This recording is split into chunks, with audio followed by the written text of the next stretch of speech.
안녕하십니까. 코로나와 지난주 무더위에 모두들 건강하시죠? 뵙고 싶습니다. 이런 방식으로 뵙지도 못하고 교과 공부를 같이 해야 된다고 생각하니 안타깝기도 하고 어색하기만 합니다. 그런데 박정식 수석장로께서 명령하시니 따르는 마음으로 해보겠습니다.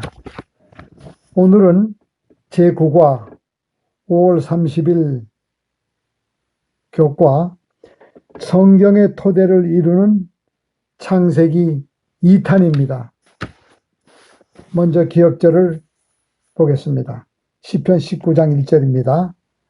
하늘이 하나님의 영광을 선포하고 궁창이 그의 손으로 하신 일을 나타내는도다. 지난주에 김웅식 장로께서 인도하신 아주 중요한 성경의 토대이면서 우리 믿음의 기초가 되는 창세기 1장부터 11장까지의 영감의 기록을 통해서 하나님의 성품, 안식일 제도, 결혼 제도, 또 하나님의 놀라운 구원의 계획까지를 소개해 주셨습니다. 우리가 이 성경 영감의 기록을 문자 그대로 믿느냐 안 믿느냐는 우리의 인생관, 그 세계관을 꼴지어주는 아주 중요한 문제입니다. 우리가 현대를 사는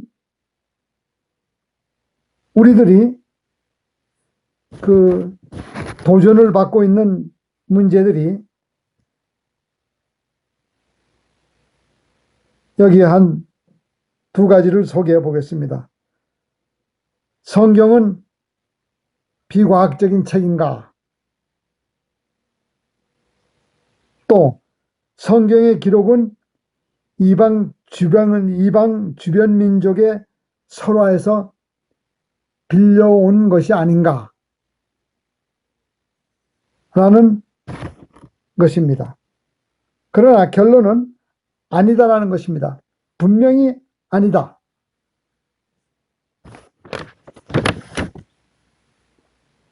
우리가 이번 주에 그 과정 공부를 통해서 이것을 확실하게 우리 자신이 확신을 하고 우리가 다른 사람들에게 우리가 확실하게 설명해 줄 수 있어야 되겠습니다. 이 1789년 프랑스 혁명을 기점으로 해서 그 인간의 사고방식이 대단한 변화를 겪습니다. 프랑스 혁명 전에는 그 유신론적인 세계관, 그러니까 신본주의가 지배적인 사회였습니다. 그러나 찰스 다윈의 종의 기원, 그 진화론적인 철학사조가 팽배해지면서 초자연적인 존재를 인정하지 않는 물질주의에 기초한 과학, 즉 인본주의로 이것이 바뀌는 과정을 우리가 겪게 됩니다. 그래서 우리도 현대에 사는 우리들이 이 세상으로부터 도전을 받는 문제들이 있습니다. 성경은 비과학적인가? 또 그 성경의 창세기에 나오는 기록들은 이방 주변 민족의 설화에서 빌려다가 기록한 것인가? 그거에 대한 결론, 대답은 아니다라는 것입니다. 분명히 아니다라는 것입니다.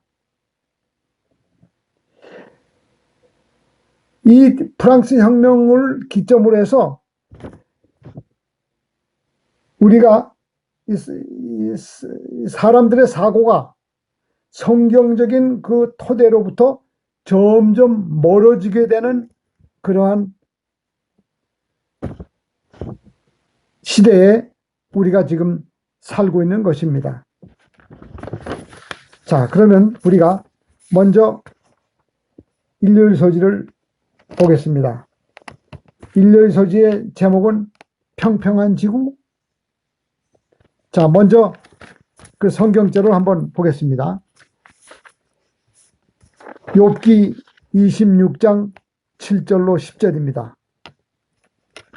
그는 북편 하늘을 허공에 펴시며 땅을 공간에 다시며 물을 빽빽한 구름에 싸시나 그 밑에 구름이 찢어지지 아니하니라. 그는 자기의 보좌 앞을 가리우시고 자기 구름으로 그 위에 펴시며 수면에 경계를 그으셨으되 빛과 어두움의 지경까지 한정을 세우셨느니라. 일반적으로 고대 인류는 지구를 평평하게 보았다고 생각됩니다. 하나님을 믿는 사람들도 지구가 평평하다고 생각을 한 시대가 14세기까지도 거의 절대적이었다고 합니다. 그 코페르니쿠스가 천동설, 하늘이 움직이는 것이 아니고 기동설을 주장하고, 그 다음에 갈릴레오가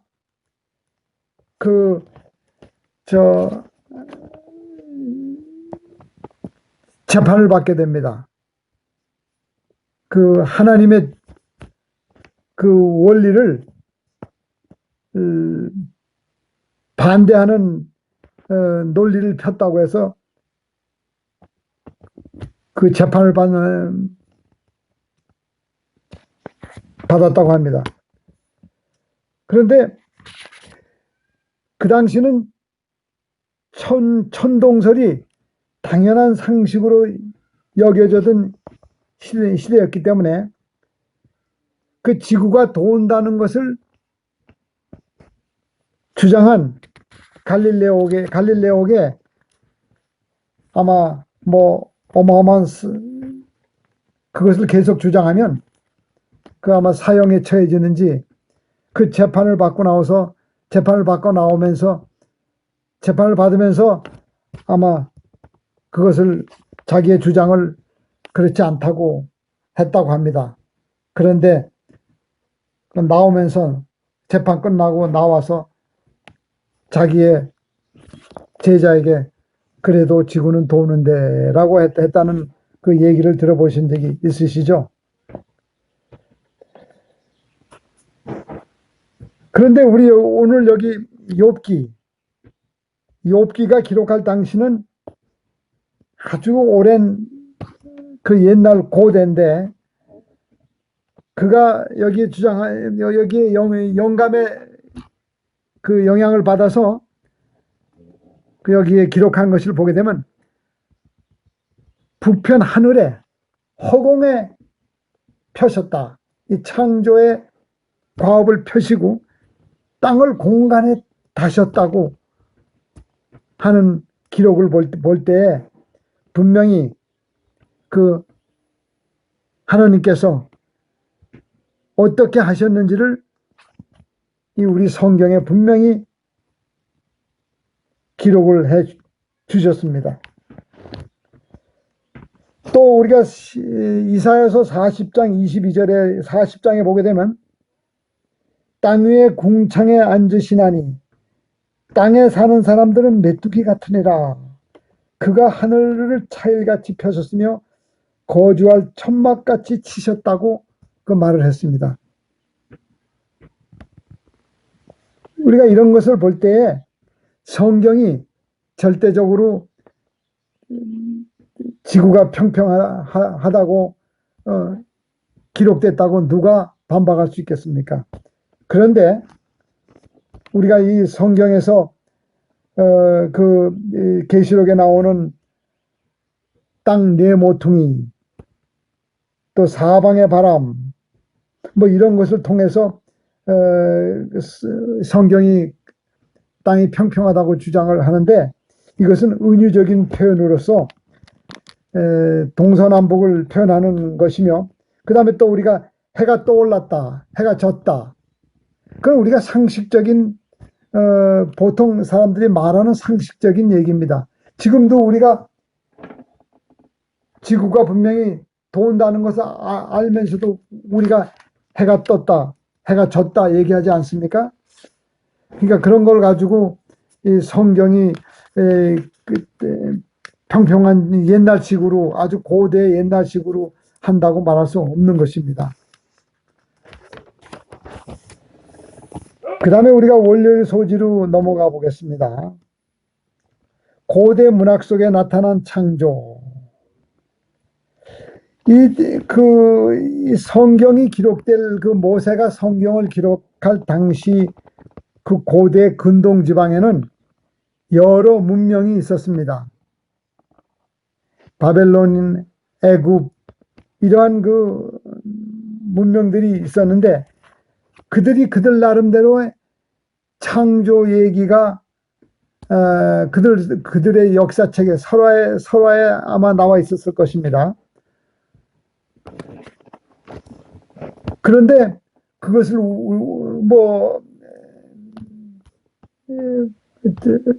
보고 그것을 적다 모방해서 썼다고 하는 얘기들이 하는데, 우리 그 고조선, 우리 한국도 단군 신화가 있지 않습니까? 여러분들 잘 아시겠지만 환웅이 내려와서 그 곰과 호랑이가 사람이 되고 싶다고 하니까 쑥과 마늘을 주면서 100일 동안 햇빛을 보지 말라고 했는데, 호랑이는 못 참고 튀쳐나오고, 곰이 그것을 그대로 해서 여자가 돼가지고 환웅과 결혼해서 그 단군이 시작이 됐다 하는 그 설화가 있듯이, 그런 설화가 그 고대 근동지방의 설화를 보고 창세기를 썼다고 얘기를 하는데, 우리가 이 하나님의 창조는 그 하나님의 그 성경 기록과 그 다음에 그들의 설화를 이렇게 비교해 보면 확연한 차이가 있습니다. 하나님의 창조는 선하고 자비롭고 사랑이시며, 근데 생명인데 반해서 그 고대 근동지방의 설화들은 항상 악이 포함되어 있습니다. 예를 들어서 신이 정말 사람을 이용해서 그 사람들로 하여금 피를 흘리게 하고 자기 자녀를 바치게 하고, 뭐 이런 설화들을 그 비슷한 그 홍수 얘기도 많이 있지만, 그들의 그 주장하는 홍수 얘기와 그 하나님께서 여기 우리의 영감의 기록을 통해서 그 나타난 그 이야기는 전혀 확연하게 다른 것을 우리가 발견할 수 있습니다. 그 다음에 우리가 창세기와 이방 종교에 대해서 우리가 한번 보겠습니다. 그 창세기 1장 16절로 17절 보겠습니다. 하나님이 두 큰 광명을 만드사 큰 광명으로 낮을 주관하게 하시고 작은 광명으로 밤을 주관하게 하시며, 또 별들을 만드시고 하나님이 그것들을 하늘의 궁창에 두어 땅에 비치게 하시며 라고 쓰여 있습니다. 여러분들 여기서 왜 하나님께서 여기 큰 광명, 작은 광명, 우리가 분명히 큰 광명은 해고 작은 광명은 달이라는 것을 우리가 알고 있습니다. 왜 해와 달이라고 그런 표현을 의도적으로 회피하셨을까요? 창세기가 기록될 당시에는 그 해와 달이 그 이방 종교의 신들이었습니다. 즉 하나님께서 창조된 피조물을 그들은 신으로 섬기고 있었기 때문에 영감의 기록은 그런 것을 쓰게 되면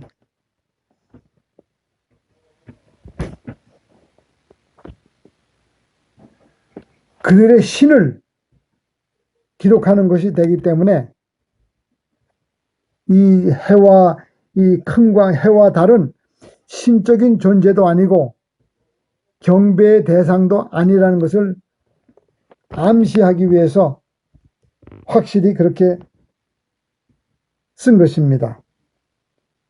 즉 성경의 창조 기사는 해와 달과 별이 신이 아니라 그 어떤 기능, 그 인간을 위한 그 어떤 기능을 하기 위한 하나님의 피조물이라는 것을 확실히 함으로써 그 당시에 이방 종교의 잘못됨을 고치고자 하는 성경의 놀라운 영감성이 거기 포함됐다고 우리가 이해를 할 수가 있는 것입니다. 자, 그 다음에 우리가 수요일 소지로 넘어가 보겠습니다. 수요일 소지는 창조와 시간이라는 제목으로 우리가 창세기 5장 3절로 4절을 보겠습니다. 아담이 130세에 자기 모양 곧 자기 형상과 같은 아들을 낳아 이름을 셋이라 하였고 아담이 셋을 낳은 후 800년을 지내며 자녀를 낳았으며 이 창세기 5장과 11장을 우리가 읽어보면 그 창세기 5장은 아담에서 노아까지 또 11장은 노아에서 아브라함까지 인류 역사를 추적하기 위해서 쭉 아주 우리가 읽기에 지루한 그 족보가 나와 있습니다. 자, 왜 이런 족보를 기록했을까요?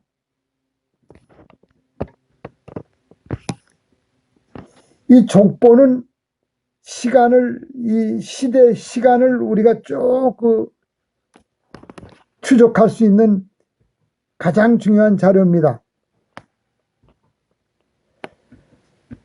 이 세상에 많은 경전이 있지만 어떠한 종교의 경전도 족보를 기록한 경전은 성경 외에는 없습니다. 그 생생한 창조에서부터 인간이 현대사회가 이루기까지의 그 촘촘한 시간을 우리한테 확실하게 함으로써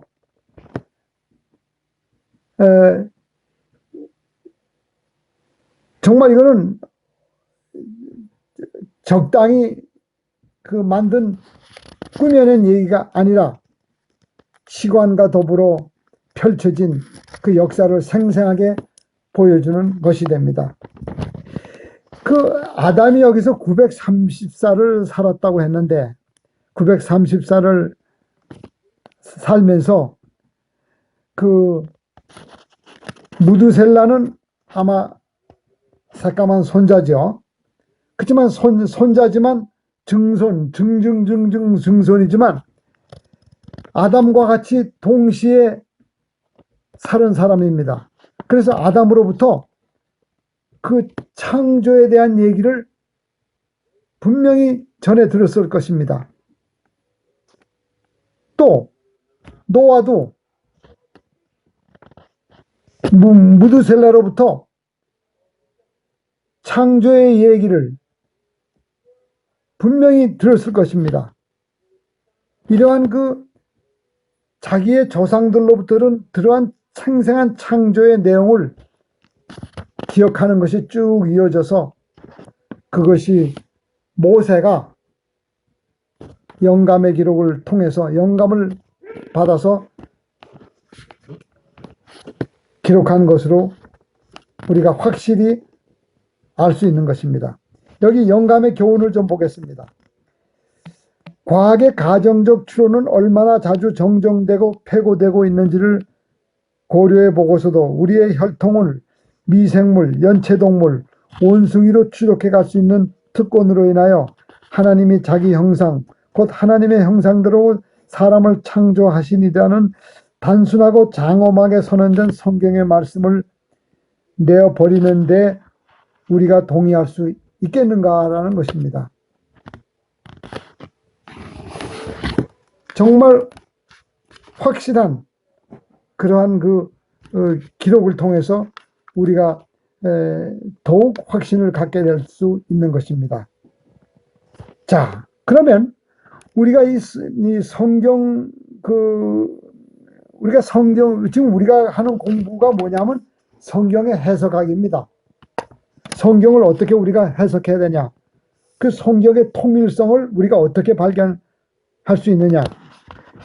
즉 신약 성경도 그 성경을 그 기초가 창세기 1장부터 11장에 기초를 두고 있다는 사실을 우리가 여기서 몇 가지 훑어보고자 합니다. 그 로마서 1장 20절을 보겠습니다.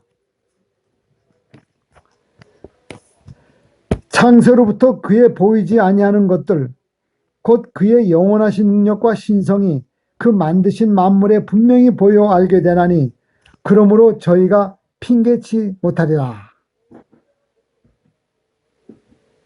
자, 우리가 예수님께서도 이 지상생애 하실 때에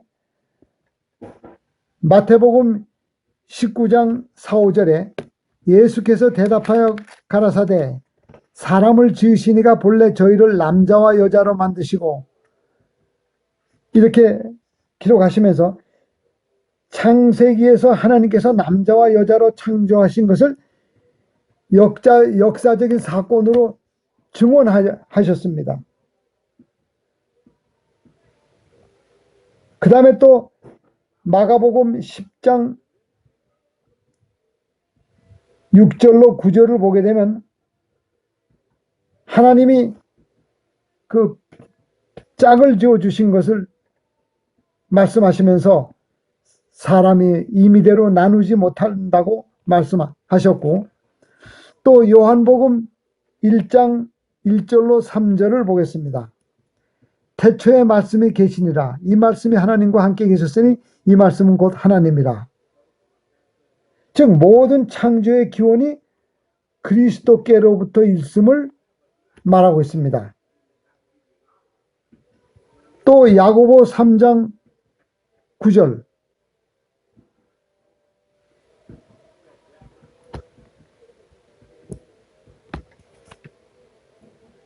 이것으로 우리가 주 하나님을 아버지를 찬송하고 또 이것으로 하나님의 형상대로 지음을 받은 사람을 저주하나니 즉 이것이란 말은 우리의 혀를 말하는 것입니다. 주님의 형상을 담게 창조된 사람을 우리가 어떻게 서로 존중하고 살아가야 되는지를 가르쳐 주는 것입니다. 분명히 우리는 주님의 형상대로 창조되었다는 것을 창세기에 창조됐다는 것을 이 야고보서에 기록하고 있는 것입니다. 또 계시록 2장과 3장과 24절에 계시록 22장에 또 보게 되면 여기 계시록 22장 1절로 3절을 보겠습니다. 또 저가 수정같이 맑은 생명수의 강을 내게 보이니 하느님과 및 어린 양의 보좌로부터 나서 길 가운데로 흐르더라. 강 좌우에 생명나무가 있어 12가지가 실과를 맺히되 달마다 그 실과를 맺히고 그 나무 잎사귀들은 만물을 소성하기 위해 있더라. 다시 저주가 없으며 하나님과 그 어린 양의 보좌가 그 가운데 있으리니 그의 종들이 그를 섬기며, 즉 에덴 동산에 존재했던 그 생명나무와 열매가 창조의 근본이며 그것을 우리가 보게 될 것이며, 또 그 속에 여기에 그 예수 그리스도가 분명히 거기에서 역사하시고 모든 것을 펼치셨다는 것을 확실하게 우리에게 보여주고 있습니다. 그 성경의 모든 기록은 우리가 창조 사역을 신약 속에서도 확인해 줍니다. 그 창세기가 토대가 되어서 신약 성경 전체가 창조를 증명하는 것입니다. 즉, 우리가 지금 현대 과학의 그 그러니까 현대 과학이 그 진화론적인 창조의 그 위험성, 즉 진화론적인 창조설을 갖다가 얘기하는 사람들이 우리 그리스도 그 기독교 안에도 많이 있는데, 즉 창조 첫 주일이 수억 년, 수십억 년이 걸렸을 것이라고 하는 그 억측은 우리가 지난주에 우리가 공부한 넷째 계명 안식일을 직접적으로 파괴하고 무시하는 것이 됩니다. 그래서 아주 애매모호해지는 것입니다. 이러한 그 불신을 우리가 절대적으로 우리가 피해서 우리가 이 창세기에 나와 있는 사실들을 문자 그대로 우리가 의심하지 않고 그 믿는 그런 우리 성경의 그 위인들이 많이 있습니다. 우리가 창조주 하나님이 이 세상의 주인이심을 믿고 그 주인이 이 인간을 영감의 기록에 나와 있는 그대로 창조하셨다는 사실을 믿을 때에 우리가 참으로 창조의 섭리와 목적에 따라 살 수 있는 것입니다. 여기에 우리 교회 증언에 이런 말씀이 있습니다. 성경은 사람이 소유하고 있는 가장 광범위하고 교훈적인 역사이다. 그것은 영원한 진리의 셈에서 그대로 나왔고 하나님의 손이 모든 시대를 통하여 그 순결함을 보존하였다. 오직 여기에서만 우리는 인간의 편견이나 인간의 교만으로 더럽혀지지 않은 우리의 역사를 발견한다. 우리가 참으로 이 성경의 그 창세기에 나와 있는 그 놀라운 경이로운 창조의 역사를 우리가 믿음으로써 우리가 믿음 안에서 더욱 우리가 굳건하게 서서 다 같이 본향가는 여러분과 제가 되기를 간절히 바라면서 마치겠습니다. 감사합니다.